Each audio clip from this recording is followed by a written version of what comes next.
శంషాబాద్ బహదూర్గూడ భూముల విషయంలో రైతుల ఆందోళన కొనసాగుతోంది. పరిహారంపై తేలే వరకు ఉద్యమం ఆగబోదని చెబుతున్నారు. 500 గజాల భూమి సరిపోదని 1000 గజాలు 20 లక్షల పరిహారం కావాలని తేల్చి చెబుతున్నారు.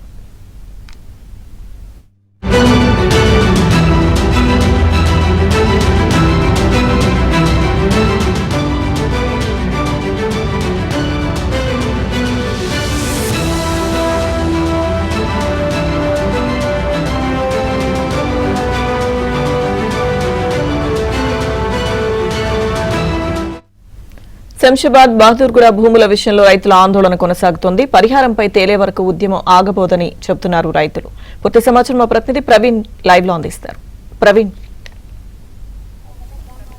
రైట్ లక్ష్మీదుర్గ రంగారెడ్డి జిల్లా శంషాబాద్ మండలంలో ఉన్నటువంటి బహదూర్గూడ కావచ్చు, లక్ష్మీ తండా కావచ్చు, గత వారం రోజులుగా బుల్లెట్ ట్రైన్ హబ్ కోసం ప్రభుత్వం భూములు సేకరిస్తున్న విషయంలో గ్రామస్తులకి వీళ్ళకి మధ్య విపరీతమైనటువంటి వాగ్వాదం జరుగుతున్నట్టు పరిస్థితి కనిపిస్తూ ఉంది. మా భూములు అనధికారికంగా లాక్కుంటున్నారు, ఎటువంటి నోటీసులు ఇవ్వలేదు, దాదాపుగా 70-80 సంవత్సరాల నుంచి మేము ఇదే భూములు హక్కులు మాకే ఉన్నాయి, మేమే ఇక్కడే ఉన్నాము, సో ఇప్పుడు అసైన్ భూములు అని చెప్పేసి కొత్తగా వీళ్ళందరూ కూడా తీసుకుంటున్నారని చెప్పేసి చెప్తా ఉన్నారు. అయితే నిన్న చూసుకున్నట్లయితే దాదాపుగా 1000 నుంచి 2000 మంది హైడ్రా సిబ్బంది కావచ్చు, రెవెన్యూ అధికారులు కావచ్చు, పోలీసులు కావచ్చు, అందరూ వచ్చేసేసి ఊరి మీద పడి టెంట్ వేసుకున్నటువంటి వాళ్ళందరూ కూడా లాక్కొని పూర్తిగా కూడా దాదాపుగా 650 ఎకరాలకు పూర్తిగా కూడా ఫెన్సింగ్ వేసినటువంటి పరిస్థితి కనిపిస్తూ ఉంది. ఈ నేపథ్యంలో పోలీసులకు కావచ్చు, గ్రామస్తులకు కావచ్చు తీవ్ర వాగ్వాదం అయితే చోటు చేసుకున్న పరిస్థితి కనిపిస్తూ ఉంది. అయితే చాలా మంది మహిళలు కూడా పూర్తిగా కూడా డీసీపీ పోలీసులకి కూడా కళ్ళల్లో కారం కొట్టారని చెప్పేసి కూడా కేసులు కూడా బుక్ చేసినటువంటి పరిస్థితి కనిపిస్తుంది.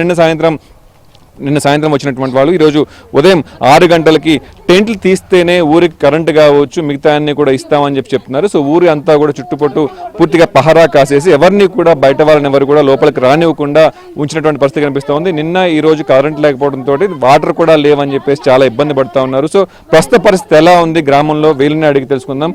అమ్మ చెప్పమ్మా, ఎలా ఉంది పరిస్థితి? కనీసం నిన్న పవర్ ఇవ్వలేదని చెప్పేసి చెప్తా ఉన్నారు. బాగాలేదన్న పరిస్థితి మాత్రం బాగాలేదు. అందరు కష్టపడి సంపాదించుకున్న భూములు అందరూ మనం అందరం పని చేసేటోళ్ళమే, పొద్దున్న పోయి సాయంత్రం వచ్చేటోళ్ళమే అన్నాం. ఇక్కడ ఉన్న వాళ్ళు అందరు కష్టపడి సంపాదించిన భూములే.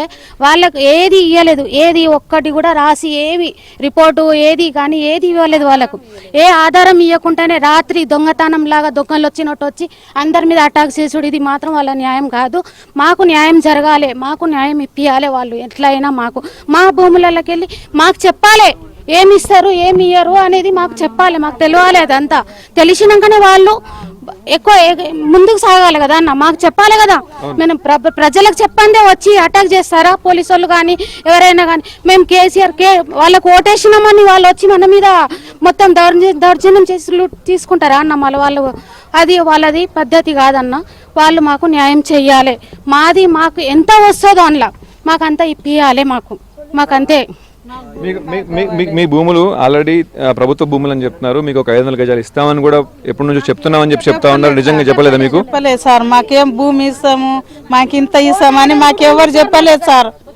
వచ్చి ఇట్లా వచ్చి మొత్తం చేసి మాకు చెప్పిరు, మొత్తం చేసి మాకు భూమి మాకు కావాలి. మేము కష్టం చేసుకొని తినేటోళ్ళము, ఏడన్నా పోయి మేము ఎక్కడ పోయి కూలి నాలి చేసుకొని తినేటోళ్ళం కాదు, కష్టం చేసుకొని తినేటోళ్ళము. మా భూమి వచ్చి అంతా ఇది చేసుకొని పెట్టుకురు సార్. మాకేం చెప్పకుండా వచ్చి పోలీసు వాళ్ళు ఏమో వచ్చి ఎవరు న్యాయం కావాలి మాకు వచ్చి పోలీసు వాళ్ళు కూర్చుర్రు. నిన్న మొన్న కరెంట్ కూడా ఉందమ్మా మీకు? కరెంట్ లేదు, కరెంట్ లేదు. పొద్దున్న తీసి సాయంత్రం 6 గంటలకు వేసిండ్రు. 6 గంటల నుంచి తీసేసిరు. మాకు న్యాయం కావాలి, మాకు భూమి లేవు. భూమిలు ఒక ఉన్నా కానీ మేము కష్టం చేసి బతికేతోళ్ళం సార్. ఇంత న్యాయం చేయాలి. మా భూమి పోతే మేము ఇక్కడ గడ్డ మీద పోయి కూర్చున్నా సార్. మాకు న్యాయం చేయరి. మేము లక్ష కొద్దిగా పెట్టుబడి పెట్టి గులాబీల తోట పెట్టి న్యాయం చేయాలి సార్, అంతే.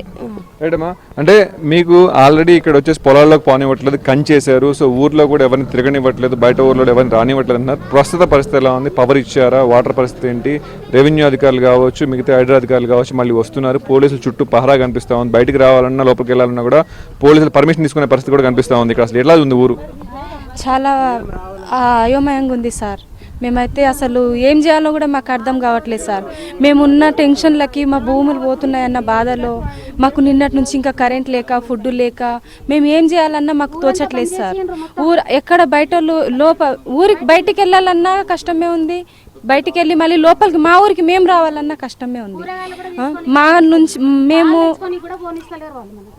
మేము వాళ్ళని ఏం రిక్వెస్ట్ చేస్తున్నామంటే మాకేదో ఒక ఆధారం కావాలి అని మేము మాట్లాడుకుంటున్నాం అన్న. మాకు కావాలి, మాకు ఏదన్నా ధైర్యం ఇవ్వాలి, వచ్చి మాకు వాళ్ళ తరపున మాకేమైనా సాయం కావాలి, వచ్చి మా నుంచి ఇది ఉందమ్మా, ఇంత లేదు, ఇది మన కోసమే కదా ప్రాజెక్ట్ చేసేది కూడా అనేసి మాకు చెప్పి మాకు కూడా ఏదో ఒకటి ఇంత ఉంది ఇంత లేదనే మాట చెప్పి మాకు హామీ ఇస్తారని మేము అనుకుంటున్నాం సార్.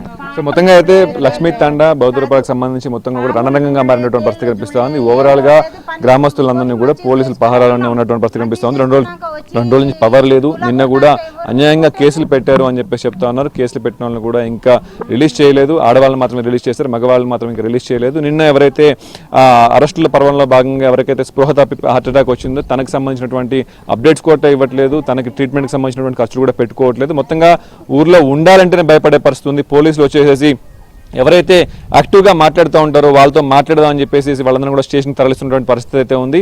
సో ఈ కేసులు బయట బంద్ చేయాలి, ప్రభుత్వం దిగి వచ్చేసి మాకు ఏదైతే ఇస్తా ఉందో 500 గజాలు కావచ్చు, 1000 గజాలు కావచ్చు, ఏదైతే ఇస్తా ఉంటుందో వాటిని స్పష్టంగా హామీ లిఖితపూర్వకంగా ఇచ్చిన తర్వాత మాత్రమే మా భూములు మేము అందిస్తామని చెప్పేసి ఈ యొక్క తండావాసులు అయితే చెప్తున్న పరిస్థితి అయితే కనిపిస్తోంది. Lakshmi Durga, O2 studio. Right, thank you Praveen.